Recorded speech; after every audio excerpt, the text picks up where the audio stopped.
But ನಿನ್ನೆ ನಿರ್ಮಲಾ ಸೀತಾರಾಮನ್ ಅವರು ನೀತಿ ಸಂಹಿತೆ ಜಾರಿ ಇದೆ, ಅದಕ್ಕೆ ನಾವು ಕೊಡಕ್ಕಾಗ್ಲಿಲ್ಲ ಅಂತ ಅದೇ ಹೇಳಿಕೆನ ಅಸ್ತ್ರವಾಗಿ ಪ್ರಯೋಗ ಮಾಡ್ತಾ ಇದ್ದಾರೆ. ಇದ್ರ ಬಗ್ಗೆ ನೋಡಿ, 15th ಫೈನಾನ್ಸ್ ಕಮಿಷನ್ ನಲ್ಲಿ ಈಗಾಗಲೇ 630 ಕೋಟಿ ರೂಪಾಯಿ ಈಗಾಗಲೇ ಕೇಂದ್ರ ಸರ್ಕಾರದಿಂದ NDRF ಮತ್ತು SDRF ಗೆ ಈಗಾಗಲೇ ಹಣಕಾಸು ಬಂದಾಗಿದೆ. ಇವರೇನು ಅಡಿಷನಲ್ ಗ್ರಾಂಟ್ಸ್ ಕೇಳಿದ್ದಾರೆ, ಆ ಅಡಿಷನಲ್ ಗ್ರಾಂಟ್ಸ್ಗೆ ಕೋಡ್ ಆಫ್ ಕಾಂಡಕ್ಟ್ನ ವಿಷಯದಿಂದ ಮೀಟಿಂಗ್ ಮಾಡ್ಲಿಕ್ಕೆ ಆಗಿಲ್ಲ ಅಂತ ಅವ್ರು ಹೇಳಿರುವಂಥದ್ದು. ನಾನು ಇನ್ನೊಂದು ವಿಷಯ ಸಿದ್ದರಾಮಯ್ಯನವರಿಗೆ ಮತ್ತೆ ಕಾಂಗ್ರೆಸ್ನವರಿಗೆ ಕೇಳಕ್ಕೆ ಇಚ್ಛೆ ಪಡ್ತೀನಿ. 2004ರಿಂದ 2014 ತನಕ ಕೇಂದ್ರದಲ್ಲಿ ನಿಮ್ಮ ಸರ್ಕಾರ ಇತ್ತು. ಆಗ ಬಹಳ ದೊಡ್ಡ ಮಟ್ಟಕ್ಕೆ ರಾಜ್ಯದಲ್ಲೂ ನಿಮ್ಮದೇ ಸರ್ಕಾರ ಇತ್ತು, ಕೇಂದ್ರದಲ್ಲೂ ನಿಮ್ಮದೇ ಸರ್ಕಾರ ಇತ್ತು.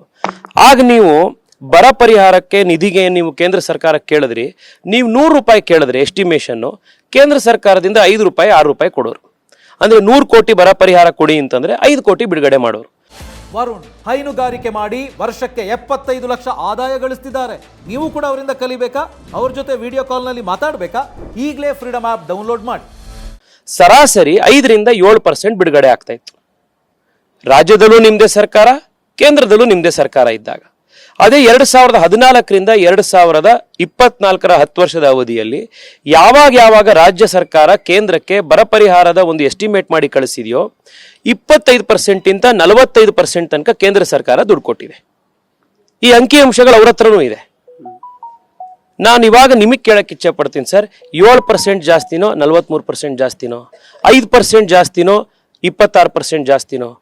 ಈ ಅಂಕಿಅಂಶಗಳನ್ನು ನಾನು ನಿಮಗೆ ಪ್ರಿಂಟ್ಔಟ್ ತೆಕ್ಕೊಡ್ತೀನಿ. ಇವಾಗ ದಯವಿಟ್ಟು ನೀವು ನೆಕ್ಸ್ಟ್ ನನಗೆ ಹೆಂಗೆ ಪ್ರಶ್ನೆ ಕೇಳ್ತಾ ಇದ್ದಾರೆ, ಈ ಪ್ರಿಂಟ್ಔಟ್ ಅಂತ ತೋರಿಸ್ಬಿಟ್ಟು ಸಿದ್ದರಾಮಯ್ಯನವ್ರಿಗೂ ಕೇಳಿ, DK ಶಿವಕುಮಾರ್ ಅವ್ರಿಗೂ ಕೇಳಿ, ಕಾಂಗ್ರೆಸ್ನ ವಕ್ತಾರರಿಗೂ ಕೇಳಿ, ಫೈನಲ್ ಆಗಿ ಅವ್ರಿಗೆ ಒಂದೇ ಪ್ರಶ್ನೆ ಕೇಳಿ, 7 ಜಾಸ್ತಿನೋ 34 ಜಾಸ್ತಿನೋ, 7 ಜಾಸ್ತಿನೋ 43 ಜಾಸ್ತಿನೋ, ಯಾವ್ದ್ರಿಂದ ಬಂದಿದ್ದು ಅಂತ. ಇನ್ನು ಕರ್ನಾಟಕಕ್ಕೆ ಅನ್ಯಾಯ ಆಗ್ತಿದೆ ಅಂತ ಹೇಳ್ತಾರೆ.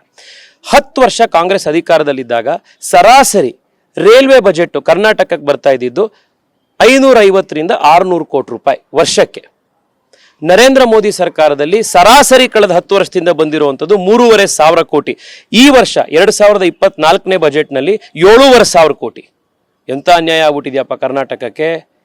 7,500 ಕೋಟಿ ಬಂತು, ಅವರಿದ್ದಾಗ ನ್ಯಾಯ ಸಿಗ್ತಾ ಇತ್ತು, 500 ಕೋಟಿ ಬರ್ತಾ ಇತ್ತು. ಈ ಸತ್ಯ ಏನು ಅನ್ನೋದನ್ನ ಜನ ಅರ್ಥ ಮಾಡ್ಕೊಳ್ತಾ ಇದ್ದಾರೆ. ಜನ 4ನೇ ತಾರೀಕು ಇದೆಲ್ಲದಕ್ಕೂ ಉತ್ತರ ಕೊಡ್ತಾರೆ.